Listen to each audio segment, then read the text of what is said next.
네, 오늘 말씀은 에서와 야곱의 한 사건을 다루고 있습니다. 오늘 우리가 보는 이 사건은 장자의 명분을 에서가 그 동생 야곱에게 죽 한 그릇에 떡 한 덩이에 팔았다, 이런 내용을 갖고 있죠. 오늘 이 사건은 사실 우리가 너무나도 성경 내용 중에서 잘 알고 있는 아주 유명한 사건입니다.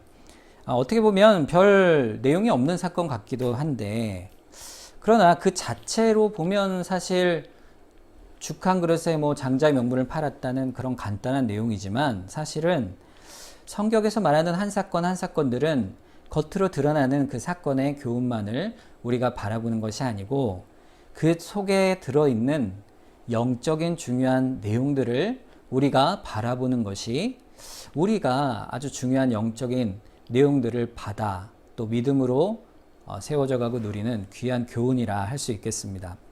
그래서 오늘 본문의 내용도 사실은 오늘 단지 드러나는 사건만이 아니고, 이 사건 속에 있는 영적인 의미가 무엇인가, 그 교훈이 무엇인가를 오늘 한번 깊이 묵상하는 시간이 되기를 원합니다. 이 에서와 야곱은요, 사실 쌍둥이죠. 이삭과 리브가의 쌍둥이 두 아들이에요. 그런데 이 아들은요, 태어나기 전부터 아주 특별한 어떤 아들들이라 할 수 있습니다. 리브가의 뱃속에 이 두 아들들이 태어나기도 전에 둘이 뱃속에서 심히 다투게 되죠. 그때 리브가가 기도할 때 하나님이 특별히 리브가에게 이 둘의 인생이 각각 어떠할 것인가를, 어떻게 이루어질 것인가를 예언적인 말씀을 통해 계시로 리브가에게 말씀을 해 주십니다. 하나님이 이미 그 아이들이 뱃속에서 선을 행하든 악을 행하든 어떤 행위가 있기 이전에 하나님께서 어떤 자는 택하고 어떤 자는 택하지 않는 그 하나님의 예정과 선택을 이루어 가실 것이라, 이렇게 말씀을 하죠. 그 내용이 창세기 25장 33절 말씀입니다. 여호와께서 그에게 이르시되 두 국민이 내 태중에 있구나. 두 국민이 내 복중에서부터 나누이리라. 이 족속이 저 족속보다 강하겠고 큰 자가 어린 자를 섬기리라 하셨어요. 그러니까 하나님의 말씀은 큰 자, 즉 에서 형이죠. 에서가 어린 자, 즉 동생인 야곱을 섬길 것이라. 이것이 하나님이 그 복중에 이미 있을 때 하나님의 선택과 예정에 아주 중요한 계시를 주신 말씀입니다. 그러니까 오늘 본문은요, 사실 이 하나님의 예정과 하나님의 말씀, 하나님의 선택과 이 모든 하나님이 말씀하신 뜻에 오늘 사건이 실제로 어떻게 현실로 이루어져 가는가를 보여주는 그러한 사건이라 할 수가 있는 것이죠. 사실은 에서와 야곱이 태어나기 전에 이렇게 하나님께 선택받고 또 선택받지 못한 이 일들이 이제는 실제로 그들의 인생 속에서 하나님의 그 선택의 모양들이 어떻게 드러나고 있는가를 보여주고 있는 것입니다. 그것이 오늘 본문의 사건이라 할 수가 있어요.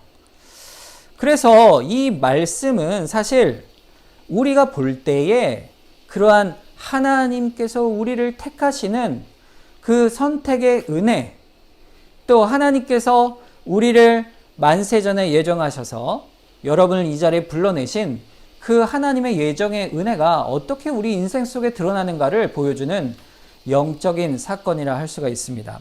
오늘 본문은 그런 차원에서 봐야 하는 것이죠. 자, 오늘 본문의 내용은 이런 것입니다. 에서인 장남인 에서는 어떤 사람이었다 그랬죠? 사냥을 좋아하는 사람이라고 했습니다.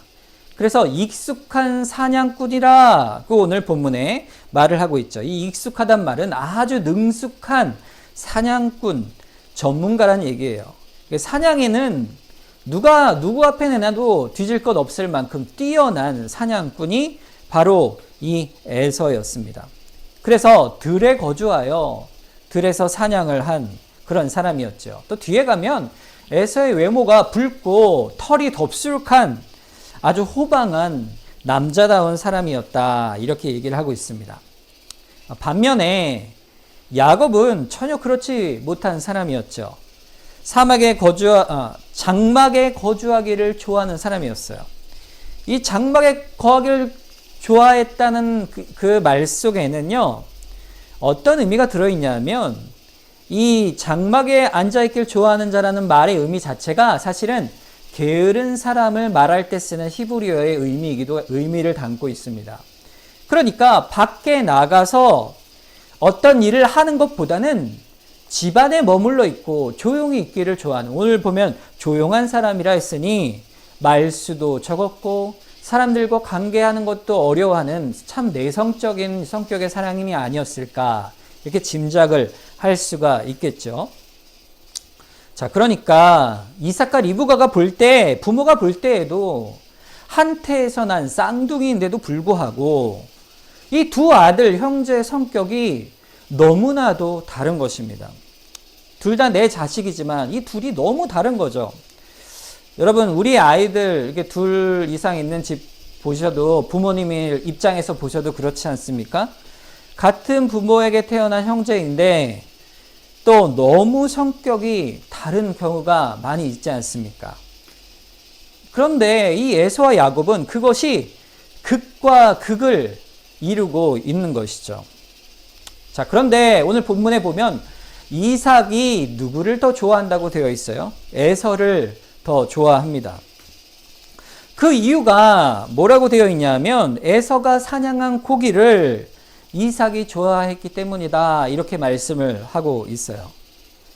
사실은 장남이잖아요. 아버지는 또 장남으로서 또 씩씩하고 남자답고 아마 에서는 대인관계도 좋았을 것으로 보입니다. 아버지 입장에서 인간적으로 볼 때 이 광야 같은 인생 속에서 에서와 같은 성격이 성공적인 인생을 살지 않을까, 그런 기대를 가지고 있었을지 모르겠어요. 어찌됐건 성경에 보면 이삭이 에서가 사냥한 음식을 좋아했다라는 것이 이유로 등장하고 있습니다. 자, 그런데 어머니인 리브가는 누구를 더 사랑했다고 되어 있죠? 둘째인 야곱을 더 사랑했습니다. 리브가가 왜 야곱을 더 좋아했는지, 사랑했는지는 그 이유는 성경에 나오지 않습니다. 그저 야곱을 사랑했다, 이렇게 되어 있죠. 아마도 조용한 성격이고 장막 안에 거주하여 어머니와 함께하는 시간이 많았겠죠. 오늘 본문에도 보면 야곱이 죽을 쓰고 있었다 했으니 집에서 요리도 하고 마치 딸과 같은 아들이 아니었을까, 이렇게 추측을 할 수 있습니다. 그러나 야곱에 대해서 리브가가 더 사랑했다는 그 이유에 대해서는 성경에서는 분명하게 이야기하고 있진 않죠. 그런데 여러분, 중요한 것이 있어요. 분명한 것은 리브가가 에서와 야곱, 자신의 태중에 있는 쌍둥이에 관하여 하나님이 하신 말씀을 깊이 마음에 두었기 때문에 리브가는 적어도 하나님이 이 두 아이에 관하여 주신 말씀의 영적 의미가 무엇인지를 깊이 마음에 새기고 있었던 것이에요. 그래서 야곱을 더 마음에 품고 야곱에게 더 마음을 주었던 것이죠. 자, 그런데 리브가가 큰 자가 작은 자를 섬기게 될 것이라는 이 하나님의 예언적 말씀을 받아 알고 마음에 새겼던 것처럼, 사실은 그 사실을 누가 또 알고 있었죠?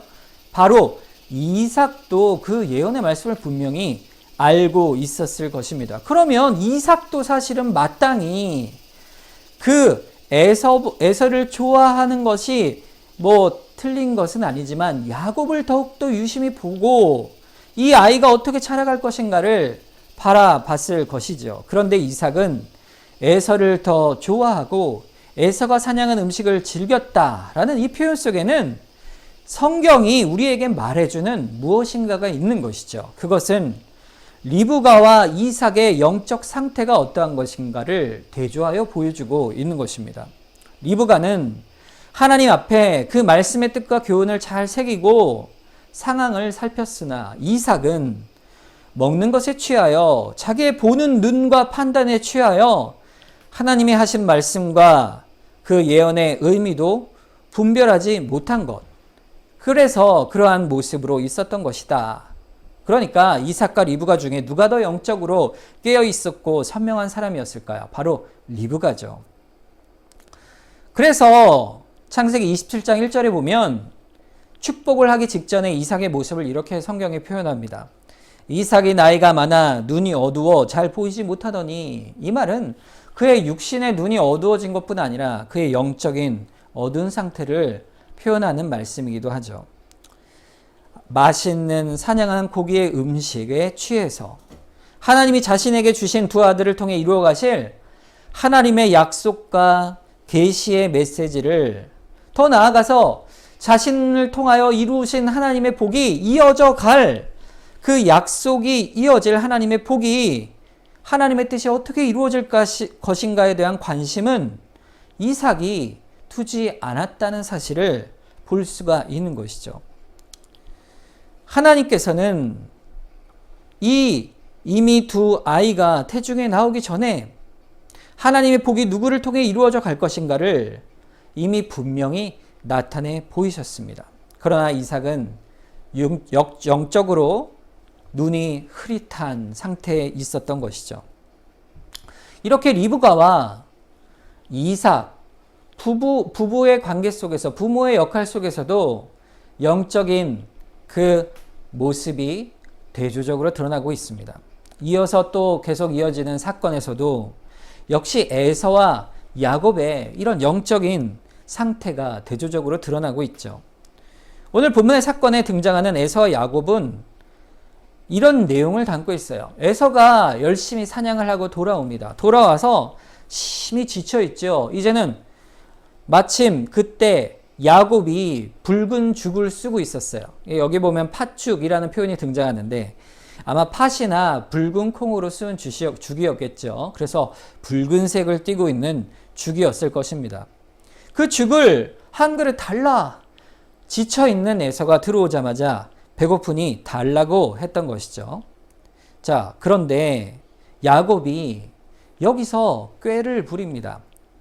평소에 에서의 성격을 누구보다 잘 알고 있던 야곱은 호시탐탐 기회를 노리고 있다가 결국에는 에서가 가장 취약한, 연약한 그때에 배고플 그때임을 알고, 배고프면 이게 화가 나고 사람이 조급해지잖아요. 그때에 내가 죽을 줄 테니 나에게 장자의 명분을 팔아라.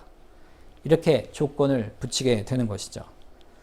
그 조건을 말할 때 에서가 무슨 그런 소리를 하느냐, 어림도 없어, 이렇게 얘기하지 않습니다. 오늘 본문 32절에 보세요. 에서가 이르되 내가 죽게 되었으니 이 장자의 명분이 내게 무엇이 유익하리요. 에서는 장자의 명분을 야곱에게 떡과 팥죽 한 그릇에 결국은 팔아 버립니다. 그러니까 장자의 명분, 즉 하나님이 주신 아브라함의 복이요, 아버지 이삭에게 주신 복이요, 이제 그 자녀인 자신에게 이어져 갈 그 명분이 복인데, 그것을 한 그릇 음식에 팔아버린 것입니다. 이에 대한 성경의 평가가 34절에 등장하죠. 야곱이 떡과 팥죽을 에서에게 주매 에서가 먹으며 마시고 일어나 갔으니 에서가 장자의 명분을 가볍게 여겼더라 그랬어요. 장자의 명분을 에서가 가볍게 여겼다. 팥죽 한 그릇의 가치로 하찮게 여겼다. 이것이 성경이 말하는 에서에 대한 평가입니다. 에서가 나중에 축복을 받으러 이삭 앞에 갔을 때 그에게 줄 축복이 야곱에게 간 사실을 알고 그가 통곡하며 한 말이 이거죠. 야곱이 나를 속여 장자의 명분을 빼앗았습니다. 야곱이 속여서 그리 되었다 말을 하죠. 자, 그런데 사실은 에서가 팥죽을 살 때 그 명분을 그저 가볍게 여긴 것이죠. 자, 여러분들, 근데 여기서 중요한 생각을 한 가지 해보셔야 합니다. 장자의 권리를 야곱이 꾀를 내어 형에게 샀다고 할지라도, 그렇다고 해서 여러분 장자의 명분이 팥죽 한 그릇에 형제간에 서로 말로 그것이 주고받을 수 있는 것인가 하는 것이에요. 장자의 권리를 내가 팔게, 네가 사라 이렇게 한다고 하여 그것이 형에게서 동생에게로 넘어가는 것인가, 그렇게 사고팔 수 있는 것인가 할 때, 여러분, 하나님의 복이 그렇게 주고받을 수 있는 것입니까? 그럴 수가 없잖아요. 그런데 성경이 이 사건을 통해 우리에게 말하고 있는 것이 무엇인가 하면, 이 장자권이란 누가 주시는 것이다? 하나님이, 오직 하나님이 주시는 것이에요. 하나님의 나라, 아브라함의 언약의 축복을 이어가는 이 장자의 축복, 이 하나님의 주시는 복들은 오직 하나님이 주시는 은혜이지 사람이 주고 팔 수 있는 그런 것이 아니라는 사실입니다. 그럼에도 불구하고 성경은 오늘 본문의 사건을 굉장히 중요한 사건으로 말하고 있어요. 여러분, 그 이유가 뭡니까? 바로 에서가 그 하나님의 복과 은혜를 가볍게 여겼기 때문입니다. 여러분, 이 가볍게 여겼다는 말은요, 사무엘상에 가면 똑같은 표현이 등장해요. 엘리 제사장의 망령된 두 아들 홈니와 비느하스를 하나님께서 선지자를 보내어 심판의 말씀을 하실 때 이 말을 하세요. 사무엘상 2장 30절 끝부분에 보면, 나를 존중히 여기는 자를 내가 존중히 여기고 나를 멸시하는 자를 내가 경멸하리라.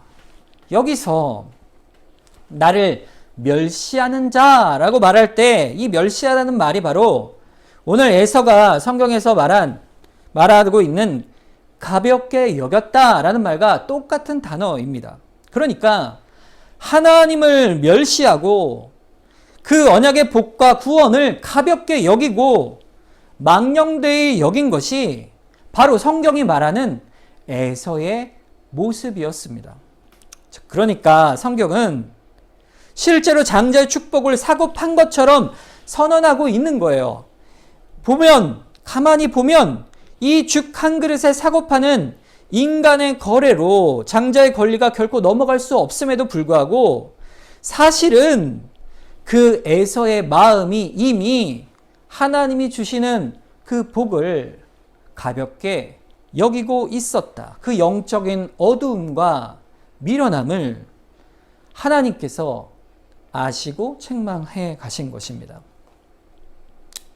야곱과 에서를 가만히 보면 이 에서는 장자권이 가지는 축복의 의미에 대해서 깊이 생각하고 있지를 않는 것이에요. 결국 에서가 어떤 사람입니까? 그가 받은 영적인 상태의 모습은 하나님과의 관계에서 근본적으로 영적인 사람이 아님을 보여주고 있는 것이에요.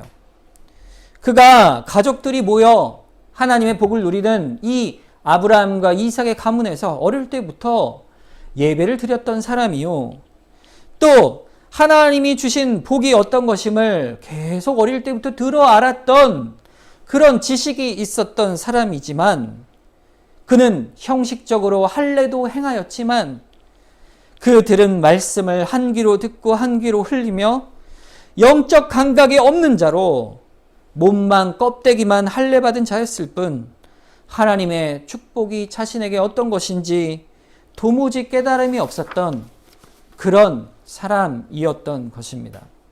여러분, 반면에 야곱은 어떤 사람이었습니까? 야곱은요, 꾀가 많은 사람이에요. 야곱이란 이름의 의미가 뭐죠?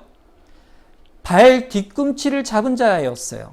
형이 태어날 때 야곱이 어떻게 태어났습니까? 자기 힘으로 나오지 않고 형이 나올 때 뒤꿈치를 잡아서 형이 나갈 때 같이 딸려 나온 사람이 야곱이었어요. 그러니 그 꾀가 자신의 이익을 위하여, 자신의 복을 위하여 꾀를 부리어 행했던 사람, 꾀가 많은 사람이 바로 야곱입니다. 여러분, 성격을 보면요, 우리가 볼 때 그리 본받을 만한 성품의 사람은 아닌 거죠. 그럼에도 불구하고 성경에 드러난 야곱의 특징은요, 우리가 본받을 만한 도덕적인 점을 말하고 있는 것이 아니에요. 성경은 그런 부분을 강조하지 않습니다. 성경이 야곱에 대해 강조하고자 하는 것은요, 그가 얼마나 하나님의 나라와 장자권에 대한 갈망이 강했는가를 오늘 본문이 말해주고 있는 것이죠. 그러니까 야곱은 둘째로 태어났으나 하나님의 언약 백성에 속하는 아브라함과 이삭에게 주신 그 영적인 복이 무엇인지를 아주 깊이 깨닫고 그 복을 받기를 원하는 열망을 가진 사람이었던 것이죠. 그 열망이 얼마나 강했던지 어떤 수단과 방법을 이 세상에 할 수 있는 것이 무엇을 다해서도 그것을 갖고 싶다는 열망으로 소망했던 것이죠. 그래서 형의 약점을 이용해 팥죽으로 장자권까지 사게 된 것입니다. 그런데 성경은요, 야곱의 꾀에 대해서 부정적 측면을 지적하기보다는 본문에서는 야곱이 하나님을 향해 갖고 있는 열망을 오히려 드러내고 있는 것이에요. 이 두 사람이 대조되는 것은 도덕적인 모습이 아닙니다. 이 땅의 모습에 꾀가 많고 억울한 이런 모습들을 드러내기보다 육체적인 성격 너무 다르지만 더 다른 것은 그 영적인 본질에 있음을 말해주고 있습니다. 다른 가정도 아니고 다른 부모도 아니고 똑같은 부모 앞에 쌍둥이로 태어났으나 그 영적인 관점, 자신의 그 복이 어디 있는지를 분명히 아는 그 관점이 대조되고 있는 것이죠. 그것이 오늘 본문이 말하고 있는 영적인 모습입니다. 이 본문을 통해 우리가 받는 교훈이 무엇일까요? 우리가 인생을 살아갈 때에 하나님이 우리를 말씀하신 것처럼 우리를 만세전에 택하여 주셨어요. 우리를 하나님께서 선택하여 구원해 내십니다. 지금 이 자리로, 예배 자리로 불러내 주시죠. 여러분, 그래서 우리를 불러내 주실 때에 하나님이 그냥 불러낸 것으로 끝내는 분이 아니십니다. 하나님께서는 우리 인생을요, 결국에는 그 정하신 대로 인격적으로 변화시켜 가 주세요. 자, 그 사실이 우리 삶에 드러날 수밖에 없습니다. 우리의 인생은 하나님의 주권적 선택 안에 있지만 그 선택과 같이 어떻게 우리의 인생이 세상 속에서 달라져 가는가를 오늘 성경은 보여주고 있는 것이죠. 여러분 한번 생각을 해보겠어요. 여러분, 에서와 야곱의 상황을 뒤바꿔 놓고 반전으로 생각해 볼 수 있을까요? 이 말이 뭐냐 하면 만약에 야곱이 에서와 같은 사람이었어요. 그래서 에서처럼 남자답고 사냥도 좋아하고 그런 사람인데 그 마음에는 도무지 영적인 관심이 없고 아무리 어머니가 어릴 때부터 아버지가 가르쳐 와도 할례의 의미요, 언약적 의미를 신앙 교육에도 불구하고 하나님의 은혜를 생각하지 않던 사람인데, 자, 그런데 그냥 앉아있을 그때에 하나님께서 그를 결국에는 구원해 내실 수가 있을까요? 그런 상태임에도. 반대로 에서도 하나님 말씀을 잘 새기고 심령에 깨달아 열매를 맺는 삶을 잘 살아갔는데 그럼에도 불구하고 야곱이 선택받고 에서가 버림받았다. 하나님의 비밀한 뜻이니까 우린 모르니까 그럴 수가 있을까요? 그럴 수가 없습니다. 이것이 본문이 얘기하는 말씀이에요. 하나님의 예정이라는 것은 선택하신 사람은요, 믿음의 반응을 통하여 하나님의 예정적 선택의 열매를 신앙의 삶 가운데 드러내도록 하나님이 일하시고 계시는 것입니다. 그리고 반대로 택함받지 못한 자는 에서 같은 영적 어둠 속에 있게 되는 것이죠. 똑같은 상황이요, 똑같은 말씀 속에 있는데도 어떤 자는 선택받고 어떤 자는 버림받는데 그것이 그러니까 우리 인생에 있어서 하나님의 예정과 선택은 기계적으로 운명적으로 이루어지지 않는 것입니다. 우리 안에 하나님이 선택하신 자들은 인격적인 반응을 통하여 그 과정을 통해 그 인생의 믿음을 이루어 가십니다. 하나님의 예정은 그런 인격적인 방법으로 인생을 이루어 가시는 것이죠. 그래서 하나님이 선택하신 사람은 이 세상에서 복음을 듣고 그 복음을 언제 듣게 되든지 몇 번을 들어야 깨닫게 되는지 몇 년을 들어야 되는지 그것은 알 수 없지만 오랜 시간이 걸릴 수도 있고 짧은 시간이 걸릴 수도 있지만 언젠가는 반드시 그 심령이 깨어지어 복음 안에서 변화되고 눈물로 회개하여 그리스도를 영접하게 되어지는 것입니다. 반드시 구원을 얻게 하시는 일이 하나님의 은혜 가운데 변화되어 있게 되어지는 것이죠. 그것이 하나님의 구원의 선택의 은혜입니다. 그렇기 때문에 하나님이 선택하셨으니 냅둬라, 나는 내 맘대로 살 것이다, 나태하고 또 죄가 많은 인생을 평생 살다가 하나님이 택하셨으면 구원받을 것이라는 이런 운명적인 구원론은 하나님의 예정과는 전혀 관계가 없는 이야기가 되는 것이죠. 자, 그러니까 우리를 한번 생각해 보는 거예요. 거꾸로 얘기하는 거죠. 거꾸로 생각해 보는 거죠. 내 안에 주님을 우리의 주로 고백하고 하나님 나라를 사모하며 구원을 기뻐하고 또 우리가 예배하도록 항상 나아오고 힘든 상황 속에서도 주께 나아오기를 힘쓸 때 늘 구하기를 그렇게 나아가는 자들은 이미 하나님이 예정 안에 살아가는 자라 해도 틀린 말이 아닌 것입니다. 그러므로 나는 깊이 하나님을 사모하고 주를 위해 섬기고 하나님의 말씀을 열심히 읽고 묵상하며 하나님의 영적 부유를 누리기 위해 애를 썼는데 마지막 날 보니까 나만 짝사랑했을 뿐 하나님은 너는 아니야, 이렇게 말하는 일이 있을 수가 있습니까? 결코 없다, 이 말이에요. 우리가 그렇게 말할 수 있는 근거가 뭡니까? 우리가 그렇게 알 수 있는 근거는 바로 하나님이 우리를 먼저 사랑하시기 때문입니다. 하나님의 사랑은요, 우리를 먼저 부어주시는 사랑으로 불러내셨기 때문에 우리가 하나님을 사랑할 수가 있게 된 것이죠. 데살로니가후서 2장 13절과 14절에 보면 주께서 사랑하시는 형제들아, 우리가 항상 너희에 관하여 마땅히 하나님께 감사할 것은 하나님이 처음부터 너희를 택하사 성령의 거룩하심과 진리를 믿음으로 구원을 받게 하심이니 이를 위하여 우리의 복음으로 너희를 부르사 우리 주 예수 그리스도의 영광을 얻게 하려 하심이라 그랬어요.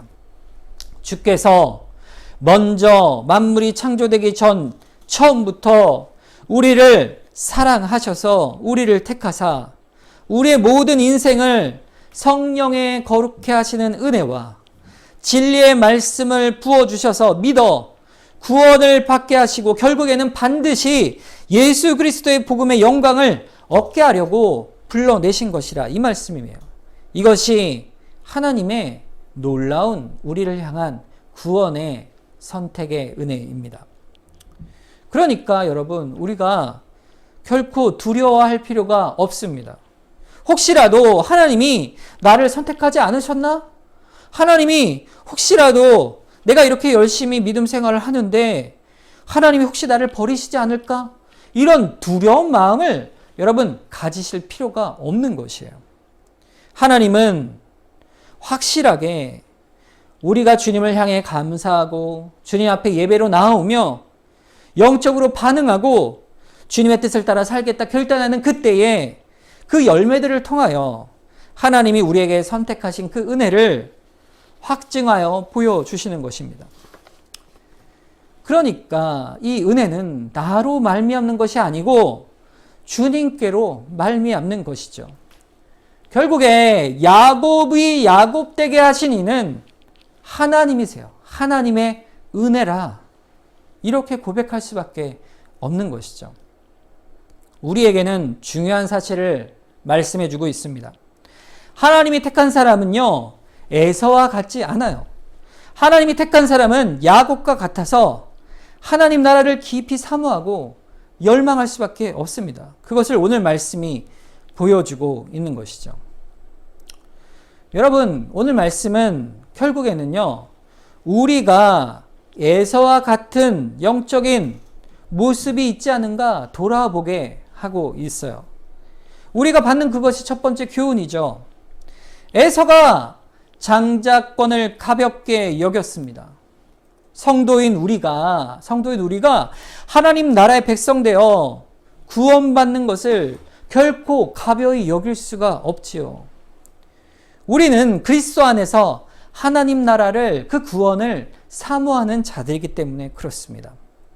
그렇지만 에서는 그 인생 속에 그 모든 하나님이 주시는 영적인 복을 가볍게 여기고 세상 것을 더 중히 여겼던 사람입니다. 여러분, 우리가 혹시 그렇지 않은가? 하나님의 사랑을 우리가 가벼워 여기지 않는가 돌아봐야 하는 것이죠. 여러분, 우리도 영적인 침체가 있어요. 우리가 믿음 생활을 해 가다가 시험이 들 때도 있고, 정말로 내가 하나님의 은혜 가운데 있는가 스스로 의심할 때가 있습니다. 내가 정말 이러한 기쁨이 없고 영적인 낙심이 있을 때 우리는 어떻게 생각합니까? 아, 내가 예전에 첫사랑이 정말 뜨거웠는데 첫사랑을 회복해 주세요. 이렇게 기도할 때가 있지 않습니까? 우리가 받은 첫사랑이 뭐죠? 죄인 되었을 때 하나님의 자녀가 되어 그 은혜를 누린 그 첫 감격이 우리에게 너무나 뜨겁지 않습니까? 그 깨달음의 복을 다시 주시옵소서 이렇게 얘기하지만 사실은요, 이 첫사랑의 복은요, 그 우리가 받는 복의 아주 작은 일부분일 뿐이에요. 전체 우리에게 주신 하나님의 인생 가운데 깨달음의 복 가운데요, 아주 작은 부분에 지나지 않습니다. 하나님은 우리를 향해서 주시는 은혜의 그 풍성함을 온전히 주시기를 기뻐하시는 분이세요. 에베소서 3장 18절과 19절에 우리의 기도의 내용이 등장합니다. 능히 모든 성도와 함께 지식에 넘치는 그리스도의 사랑을 알고 그 너비와 깊이와 높이와 깊이가 어떠함을 깨달아 하나님의 모든 충만하신 것으로 너희에게 충만하게 하시기를 구하노라. 사도 바울이 기도하는 내용이에요. 우리의 기도예요. 사도 바울이 성도들 가운데 하나님의 사랑을 알아가는 데 있어서 자꾸 그 너비와 깊이와 높이와 깊이가 날마다 커져가 충만하여지기를 기도하고 있는 것이에요. 그런데도 우리는 자꾸 첫사랑을 구하고 있는 것이죠. 우리가 한번 우리의 믿음을 정확히 돌아보는 것이에요.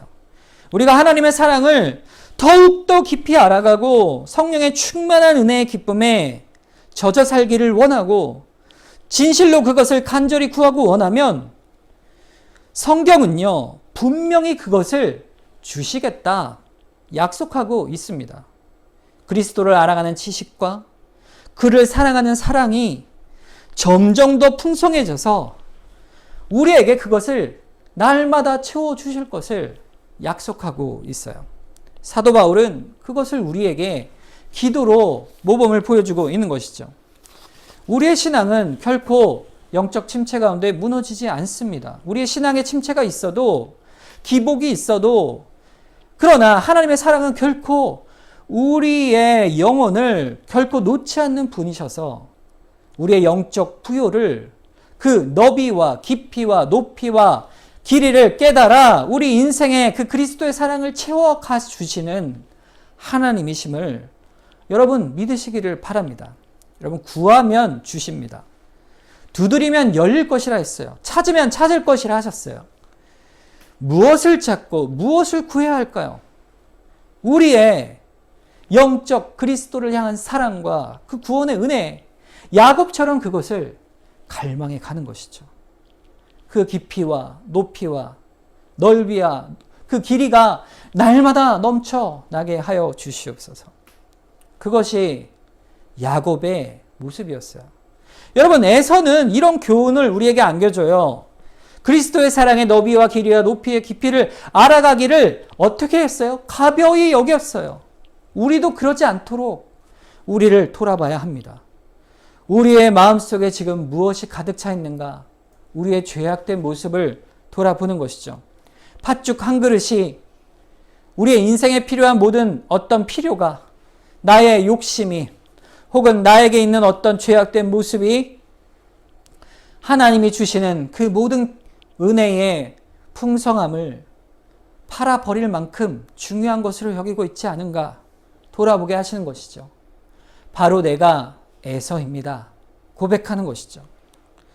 에서된 마음으로 주 앞에 나를 돌아보게 하여 주시는 것입니다. 히브리서 12장 16절에 음행하는 자와 혹 한 그릇 음식을 위하여 장자의 명분을 판 에서와 같이 망령된 자가 없도록 살피라. 이것을 교회에 주신 주의 경계의 말씀이에요. 우리가 망령된 에서와 같지 아니한가? 돌아보라 말씀하고 있는 것이죠. 야곱은 어떻습니까? 야곱은 반대의 모습을 보여주고 있죠. 여러분, 야곱은요, 결코 우리가 볼 때 도덕적이고 훌륭한 인생을 산 사람이 아닙니다. 우리의 모습과도 같아요. 도덕적이지 못하고 죄가 많습니다. 적어도 야곱은 처음에 그런 사람이었어요. 야곱이 나중에 노년에 자기 인생을 바로 앞에, 애굽왕 바로 앞에서 고백할 때 뭐라고 합니까? 참으로 내 인생이 험악한 세월을 보냈습니다. 이렇게 고백을 해요. 야곱의 인생을 돌아보면요, 자기 성격대로 살아온 인생이었어요. 자기 깨와 자기 능력으로 살 수 있다요. 그렇게 살아온 인생이었는데 하나님은 그에게 하나님의 다루심 그 섭리 가운데 그 인생을 험한 가운데서 다루어 가십니다.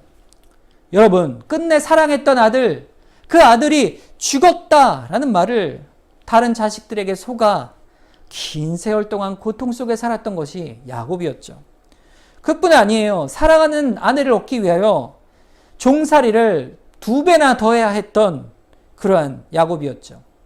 나중에는 딸 디나가 추악한 일을 당해 고통받는 인생을 살아가는 모습을 보고 그 가운데 마음의 고통을 느끼며 살았던 야곱이었습니다. 꾀로 속이는 자였으나 그만큼 고통과 연단 속에 험한 인생을 산 사람이 바로 야곱이었어요.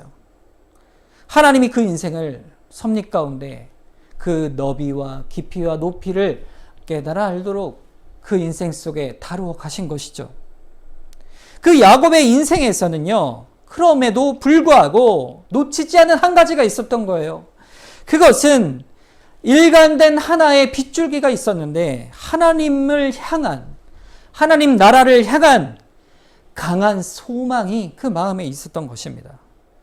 그 소망 때문에 결국 그의 인생의 끝에 죽을 때에 이런 유언을 남기죠.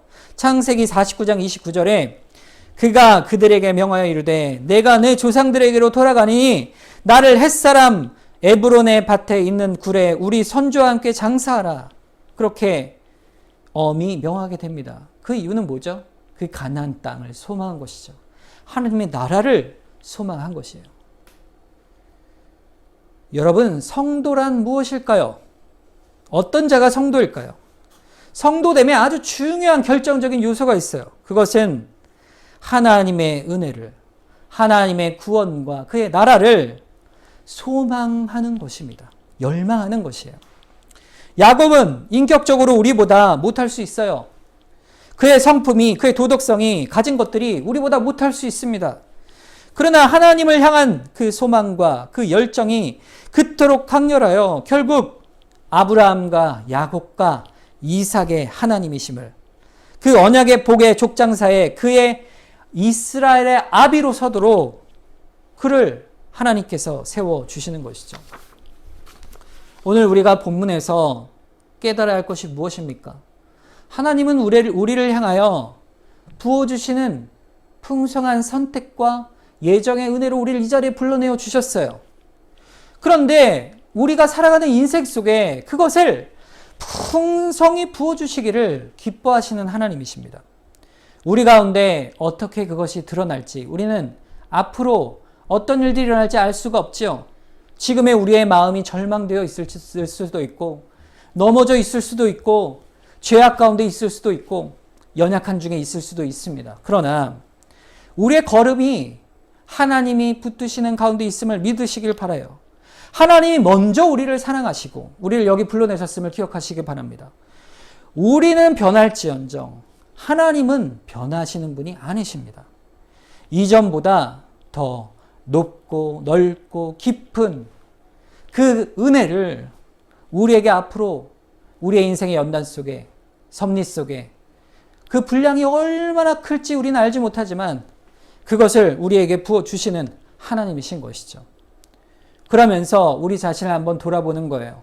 내가 에서와 같지 아니한가? 내가 하나님의 은혜를 하찮이 여기지 않는가? 내가 야곱과 같지 아니한가? 내가 내 꾀로 인생을 살아가지 않나? 그러나 주님을 사모하고 소망합니다. 주님 도와주시옵소서.